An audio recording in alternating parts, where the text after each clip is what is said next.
aí pessoal, como é que é? Bem-vindo a Luís Blinks, trazendo mais um vídeo aqui no canal. Não se esqueça, caso queira fazer parte, aliás, você quer fazer parte da família, inscreva-se no canal, ative o sininho para todas as notificações, deixe seu like no vídeo e também aquele comentário maroto necessário, porque eu estou aqui a melhorar o conteúdo. Claramente, seu comentário tem que ter uma recomendação que seja necessariamente construtiva. Então, hoje eu estaria trazendo aqui um vídeo falar sobre os níveis, definição de elevações, aliás, definição de elevações aqui no Archicad, de um jeito praticamente diferente. Eu já falei isso no vídeo anterior, né? Onde eu abordei um pouco da configuração, né? A configuração que é basicamente 2022, né? Uma atualização bem básica aí, com informações extras, e eu venho aqui atualizar mais uma vez a questão das elevações, com informações que são úteis de um jeito bem prático. Então, como vocês podem observar aqui, né? Bem deste lado aqui, né? Como vocês podem observar, uau! Então, como vocês podem estar a observar aqui, né, deste lado, nós temos aqui a cobertura, segundo andar, temos primeiro andar, temos pavimento térreo, temos o alicerce. Nesse contexto, nós temos aqui uma situação onde o pavimento térreo e o alicerce, aliás, o alicerce e a fundação compartilham a mesma elevação. Por quê? Porque é bem lógico, no processo de construção do edifício, nós sabemos que a única coisa que diferencia o alicerce das fundações é a linha de terra. É a única coisa que diferencia estes dois componentes da construção, que praticamente podem ser considerados apenas um, né? Mas sabemos que essa diferença é algo que tem que se levar em consideração. Portanto, dentro desse contexto, eu coloquei aqui essa linha de referência que é bem básica, que é com o objetivo de definir o ponto da linha de terra. Então, como é que eu fiz para aqui estar a definir a linha de terra, né? Eu fiz o seguinte, eu vou tirar aqui essa marcação, vou remover esta linha, né? Removemos essa linha de guia nesse caso. Vamos remover essa linha guia. Então, como é que eu fiz para estar a colocar? Então, o meu alicerce aqui são de 40 centímetros. Então, eu peguei a ferramenta linha, vim colocar basicamente aqui, né? Vamos colocar num ponto onde dá para, certo, onde seja selecionável. No método de geometria mesmo linear, né? Então, vamos colocar aqui, vamos colocar os 40 centímetros. Então, ele tem que ser deste ponto para aquele ponto. Basicamente, estamos aqui a definir o nosso alicerce. Então, eu fui aqui embaixo, praticamente onde se faz a colocação da linha guia. Basta só você vir, colocar por cima, a linha guia aparece. Então, você tem que clicar com o botão esquerdo do mouse.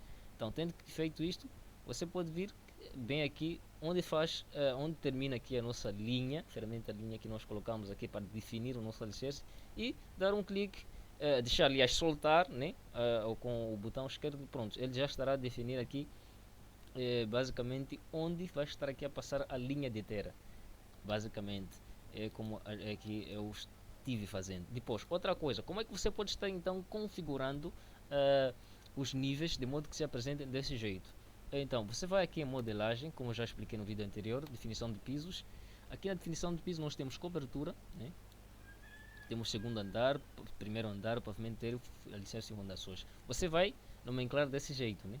Vai nomenclar desse jeito. Eu sei que as fundações geralmente estão no piso negativo. É verdade, é verdade, é verdade. Eu já fiz aqui duas configurações a mostrar, diferentes claramente. No vídeo, o primeiro vídeo que eu coloquei aqui a mostrar como configurar o nosso alicerce foi de um jeito praticamente diferente. Aliás, como estar a configurar aqui as ligações foi de um jeito praticamente diferente. O segundo vídeo, que foi o último que eu coloquei no canal também, mostrei um outro método de como você podia estar aqui a configurar a sua elevação e com certeza também a fundação, que nesse caso, nesse vídeo a fundação também estava na cota negativa.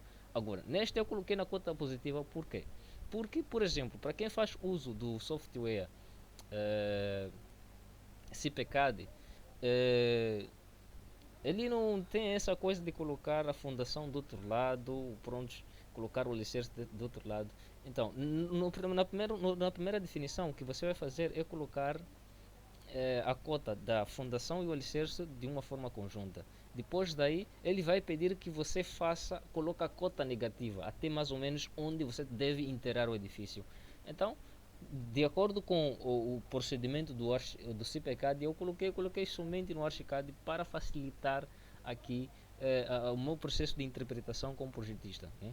Tanto a nível arquitetônico como a nível estrutural. Já existe uma certa compatibilidade. Então, depois de você nomenclar, colocar esses nomes que eu acabei de colocar, claramente se teu edifício é de acordo. Por exemplo, se for 2 pisos, logo a questão do segundo andar não é aliás, se for uma casa de 2 andares, aliás, um andar, já não há necessidade de colocar aí o segundo andar. É importante que vocês também entendam o conceito de andar e pisos. Esta casa, por exemplo, tem 4 pisos, incluindo a cobertura. Agora, se eu remover o segundo andar, que é basicamente o terceiro piso, eu estarei a ter um edifício de 3 pisos, porém com um andar. Não sei se fiz perceber, eu acredito que fiz perceber. Então, no meu contexto, eu vou colocar aqui casa, um edifício, aliás, meu objetivo é desenhar um edifício com 4 pisos e 3 andares, né? Aliás, 2 andares basicamente, 2 andares. Eu vou desconsiderar a cobertura porque vamos chamar aqui de cobertura, né? Não é nenhuma vivenda ou qualquer. Aliás, o objetivo desse pavimento não é ser uma vivenda ou qualquer sítio assim, né?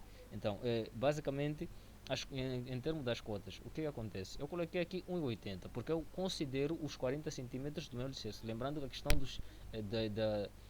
do alicerce, né? Da dimensão, da altura do alicerce, está de acordo com o nível, o nível de vulnerabilidade da sua região. Se é um lugar onde tem problemas de, por exemplo, há problemas a nível de inundações, por exemplo, então quanto maior o alicerce, melhor, né? Porque você estará a combater esse problema. E tem também questões arquitetônicas, nesse caso, há pessoas que, mesmo não tendo problemas de inundações na sua região, eles colocam um alicerce um pouco maior, né? Então, basicamente, isso também é um pouco a preferência do próprio arquiteto, né?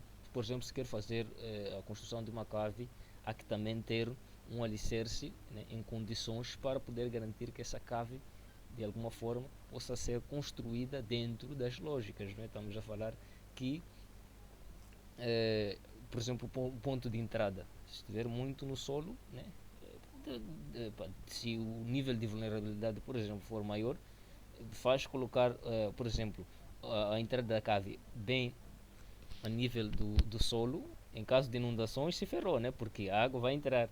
Então é basicamente isso. Então, se for um pouco mais para cima, melhor, porque estará também a combater esse detalhe. Lembrando que questão de cave não teremos problemas com inundações, já que as caves elas têm que ser ou têm que estar as paredes impermeabilizadas. É um contexto construtivo muito essencial. Também não é possível construir uma cave sem impermeabilizar as paredes. Vai ter muitos problemas, principalmente em, em solos muito permeáveis, né? Porque as infiltrações serão frequentes e já sabemos muito bem que as paredes, quando não estão preparadas, e por exemplo paredes que interagem diretamente com locais onde há chuva frequente e tal, vamos ter problemas de infiltrações que podem acabar com até os acabamentos, né? Falo da pintura, falo do baramento das paredes, entre outros detalhes também relacionados aí aos acabamentos.